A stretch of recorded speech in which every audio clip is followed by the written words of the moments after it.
தமிழ்நாட்டு மீனவர்கள் இலங்கை கடற்படையினரால் தொடர்ந்து கைது செய்யப்படுவதை தடுக்க கடந்த 2/4/2025 அன்று தமிழ்நாடு சட்டமன்றத்தில் மீனவர்கள் பிரச்சனை குறித்து ஒரு தீர்மானத்தை நிறைவேற்றினோம்.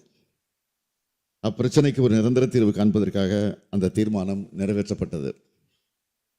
கச்சத்தீவை மீட்க வேண்டும் என்றும் இலங்கை சிறையில் வாடும் நம் மீனவர்கள் நம் அனைவரையும் விடுதலை செய்ய வேண்டும் என்றும் இலங்கை கடற்படை கைப்பற்றியுள்ள படகுகளை திருப்பித் தர வேண்டும் என்றும் அதில் வலியுறுத்தியிருந்தோம். இலங்கை சென்றிருந்த மாண்புமிகு இந்திய பிரதமர் அவர்கள் இது குறித்து இலங்கை அரசிடம் பேசி நடவடிக்கை எடுக்க வேண்டும் என்றும் அதில் குறிப்பிட்டிருந்தோம். அந்த தீர்மானத்தை மாண்புமிகு இந்திய பிரதமர் அவர்களுக்கு உடனடியாக அனுப்பியும் வைத்திருந்தோம். இந்த நிலையில் மாண்புமிகு இந்திய பிரதமர் அவர்கள் இலங்கை சென்றிருந்தார். அப்போது மீனவர் விடுதலை மற்றும் கச்சத்தீவு குறித்து பெரிய அளவிலான முன்னெடுப்புகள் எடுக்கப்பட்டதாக தெரியவில்லை. மேலும் சிறையில் வாடும் 97 மீனவர்களும் சிறைபிடிக்கப்பட்டுள்ள படகுகளும் மீட்கப்பட்டு தாயகம் திரும்புவார்கள் என்ற எதிர்பார்ப்பு நிறைவேறாதது நமக்கெல்லாம் மிகுந்த வருத்தத்தையும் ஏமாற்றத்தையும் அளிக்கிறது. தமிழ்நாட்டின் கடலோர மாவட்டங்களைச் சார்ந்த மீனவர்கள் அடிக்கடி அதிக எண்ணிக்கையில் கைது செய்யப்படுவது கடந்த சில மாதங்களாக நம் அனைவரையும் கவலைக்கு உள்ளாக்கி வரக்கூடிய செய்தியாகும். ஒன்றிய அரசும் இந்திய பிரதமரும் நமது கோரிக்கைகளை புறக்கணிக்கிறார்கள் என்று கருத வேண்டியுள்ளது. ஒன்றிய அரசு எப்படி நடந்து கொண்டாலும் நமது மீனவர்களின் வாழ்வாதாரத்தை பாதுகாக்க நாம் தவற மாட்டோம். கழக அரசு அவர்களுக்கு எப்பொழுதும் துணை நிற்கும். மீனவர்களது பொருளாதாரத்தை மேம்படுத்துதல், அவர்களது மீன்பிடி தொழிலுக்கு தேவையான உட்கட்டமைப்பு வசதிகளை ஏற்படுத்தி தருவது போன்ற பல்வேறு புதிய திட்டங்களை வடிவமைத்து செயல்படுத்தி வருகிறோம். மாண்புமிகு பேரவைத் தலைவர் அவர்களே, தமிழ்நாட்டின் கடலோர மாவட்டங்கள், குறிப்பாக மன்னார் வளைகுடா பகுதியில் அமைந்துள்ள ராமநாதபுரம், நாகப்பட்டினம், தூத்துக்குடி, புதுக்கோட்டை, திருவாரூர், தஞ்சாவூர் ஆகிய மாவட்டங்களைச் சார்ந்த மீனவர்கள் இலங்கை கடற்படையினால் கைது நடவடிக்கைகளினால் தொடர்ந்து பாதிக்கப்பட்டு வருகிறார்கள். இப்பகுதிகளைச் சார்ந்த மீனவர்கள் தங்கள் பாரம்பரிய மீன்பிடிப்பு பகுதிகளில் மீன்பிடிப்பிற்கு செல்லும்போது அவர்களுக்கு ஏற்படக்கூடிய இன்னல்களை களைவதற்கு ஒன்றிய அரசிற்கு அழுத்தம் கொடுத்து வந்தாலும் கூட இலங்கை கடற்படையினரால் தொடர்ந்து நமது மீனவர்கள் கைது செய்யப்பட்டு அவருடைய படகுகள் சிறைபிடிக்கப்படுவதும் அந்த படகுகள் நாட்டுடைமை ஆக்கப்படுவதுமான செயல்கள் நம்முடைய தொடர் வலியுறுத்தல்களின் கோரிக்கைகளையும் மீறி நடைபெற்று வருகிறது. எனவே இப்பிரச்சனைக்கு தீர்வு காணும் முயற்சியின் ஒரு பகுதியாக தமிழ்நாடு அரசு சில முன்னெடுப்புகளை மேற்கொண்டுள்ளது. அவற்றை தங்கள் வாயிலாக இப்பேரவைக்கும் நாட்டு மக்களுக்கும் தெரிவிக்க விரும்புகிறேன். மன்னார் வளைகுடா பகுதி மீனவர்கள் ஆழ்கடல் மீன்பிடிப்பதற்காக தெற்கு பகுதியில் இந்திய பெருங்கடல் நோக்கி செல்வதற்கு வழிவகை செய்யும் பொருட்டு தங்கச்சிமடம் பகுதியில் 150 கோடி ரூபாய் செலவில் மீன்பிடி துறைமுகம் அமைப்பதற்கு அரசாணை பிறப்பிக்கப்பட்டுள்ளது. விரைவில் இதற்கான பணிகள் துவங்கும். 60 கோடி ரூபாய் மதிப்பீட்டில் பாம்பன் பகுதியில் மற்றும் 150 கோடி ரூபாய் மதிப்பீட்டில் குந்துக்கல் பகுதியிலும் மீன்பிடி துறைமுக பணிகள் மேற்கொள்ளப்படும் என்று ஏற்கனவே நான் அறிவித்துள்ளேன். இவற்றை தவிர மன்னார் வளைகுடா பகுதியில் மீனவர்களின் வாழ்வாதாரத்தை உறுதிப்படுத்த சில புதிய வாழ்வாதார திட்டங்களை செயல்படுத்திட பின்வரும் சிறப்பு திட்டங்களை அறிவிக்கிறேன்.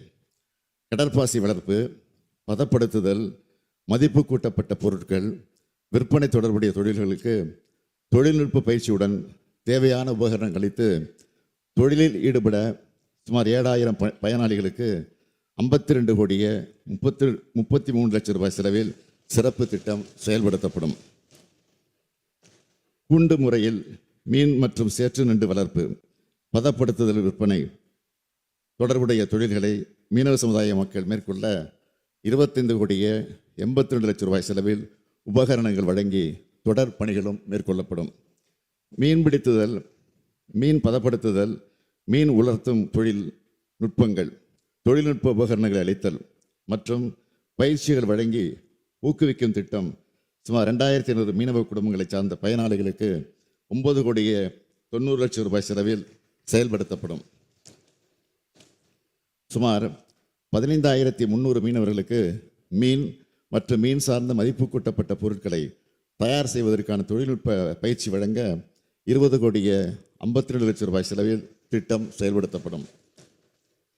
மீன் வளம் சார்ந்த வாழ்வாதாரமான வலை பின்னுதல், வலை பழுது பார்த்தல், படகு கட்டுமான தொழில், படகு பழுது பார்த்தல், கருவாடு தயாரித்தல், வண்ண மீன் தொட்டிகள் தயாரித்தல், படகு ஓட்டுநர் பயிற்சி, கடல் சிப்பி அலங்கார பொருட்கள் தயாரித்தல் ஆகிய தொழில்கள் செய்ய 54 கோடியே 48 லட்சம் ரூபாய் மதிப்பீட்டில் சுமார் 20,100 மீனவர்கள் பயன்பெறக்கூடிய வகையில் திட்டங்கள் செயல்படுத்தப்படும். மீன்வளம் சாராத பிற தொழில் வாய்ப்புகளை ஏற்படுத்தி தர குறிப்பாக காளான் வளர்ப்பு, சுற்றுலா படகு இயக்குதல், கைவினைப் பொருட்கள் தயாரித்தல், வீட்டு முறை மசாலா பொடிகள் தயாரித்தல், அழகுக்கலை பயிற்சி, சிறுதானிய உணவு தயாரித்தல் போன்ற பல்வேறு தொழில்கள் செய்ய சுமார் 14,700 பயனாளிகளுக்கு 53 கோடியே 62 லட்சம் ரூபாய் செலவில் இந்த திட்டம் செயல்படுத்தப்படும்.